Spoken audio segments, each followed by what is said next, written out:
va entendre le dernier témoignage, celui de Landy.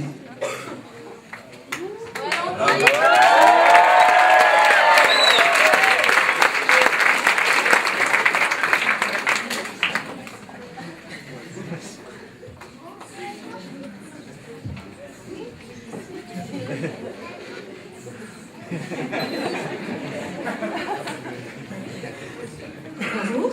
Bonjour. Je m'appelle Landy et je viens de Madagascar, le plus beau pays du monde.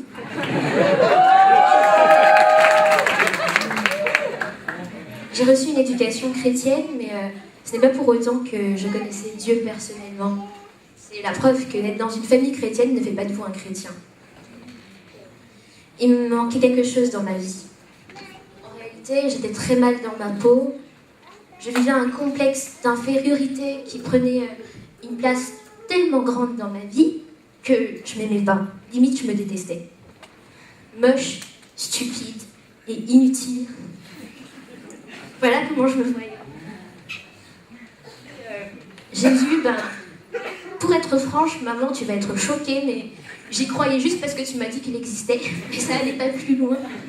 Et l'église, j'y allais parce que c'était ça, où je restais toute seule à la maison. Et le club d'enfants, j'y allais parce que j'avais mes copines là-bas. Et pour moi, Jésus, c'était quelqu'un de bizarre, parce que, franchement, pourquoi mourir sur une croix en plus pour des gars qui le connaissaient même pas? Et donc je me posais cette question jusqu'au jour où j'ai regardé un film qui a bouleversé ma vie. C'est La Passion du Christ. Je tombe là. Quand j'ai vu ces coups qu'on lui donnait, ce sang qui coulait, je me suis cachée. J'ai pleuré de tristesse et de honte aussi, parce que même si j'ai jamais commis de grands péchés comme tuer quelqu'un ou voler ou machin, je savais que ces clous qu'on lui mettait sur ses mains et ses pieds, c'était à cause de mes péchés à moi. Et ce jour-là, en fait, c'était un peu après mes 12 ans, j'ai décidé qu'il serait mon sauveur. Et donc voilà, j'étais sauvée, j'avais la vie éternelle, youpi. Et en janvier 2009, en fait, j'ai une copine qui m'a fait découvrir un groupe de hip-hop chrétien. Alors, comme c'était un groupe chrétien, ma mère elle accepterait sûrement que j'y aille. Et puis moi, je pourrais apprendre à danser. Mais quand j'y suis arrivée, en fait, j'étais choquée parce que les gens, ils avaient un niveau de fou. Et moi, petite débutante que j'étais, je m'étais dit, je vais arrêter parce que je fais pitié à côté. Et puis au fait, au moment où je pensais que c'était la fin de la séance, j'ai ramassé mes affaires, j'allais partir, et puis une des coachs a dit on va faire la table ronde. La table ronde, ok. Puis dit Landy, comme t'es nouvelle, tu vas tirer un bout de papier. Parce qu'en fait, on tirait des bouts de papier dans lesquels on avait des leçons de vie. Et sur mon bout de papier à moi, c'était marqué un chrétien n'abandonne jamais, mais persévère dans sa course avec Dieu.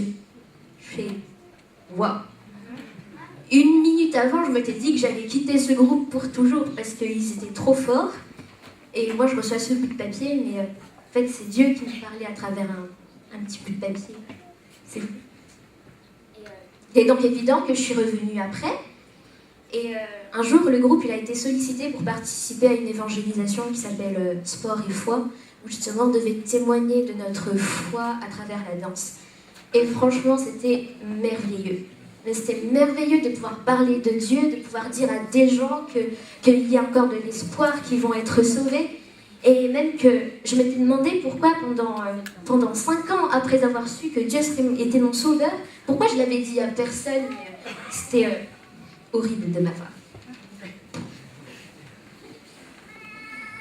Alors j'ai alors commencé à m'intéresser un peu plus à sa parole. Et j'ai commencé par écouter des chansons chrétiennes, en fait. Et il y en a une qui m'a particulièrement bouleversée. C'était la lettre d'amour du Père. Et elle m'a bouleversée parce qu'en plus, c'est une chanson qui a été écrite avec des versets qui sont tirés de la Bible.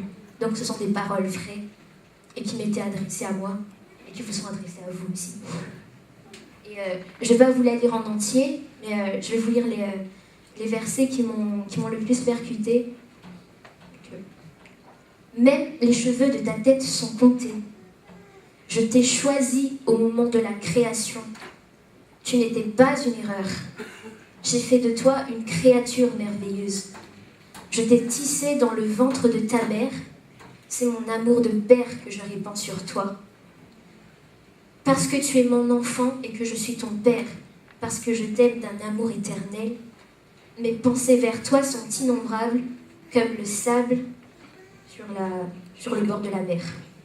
J'effacerai toutes les larmes de tes yeux et j'emporterai toute la douleur que tu as subie sur cette terre.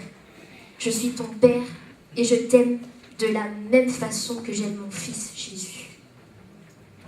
Magnifique. Ouais,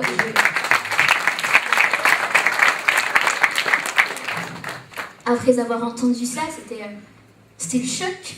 J'ai découvert que je n'étais pas moche, que j'étais pas stupide et que je n'étais pas inutile, que j'étais désirée et que je ne suis ni le fruit du hasard, ni d'une erreur, ni d'un accident, parce que le Dieu qui a créé les cieux et la terre m'a choisi.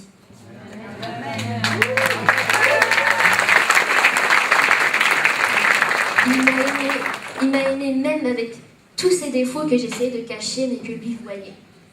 Alors, après ça, comment ne pas dire oui? Oui, je le veux. Oui, Seigneur, je veux aller où tu veux que j'aille. Je ne veux plus que tu sois uniquement mon sauveur. Je proclame aujourd'hui que Dieu, c'est mon Seigneur et c'est mon papa. Voilà.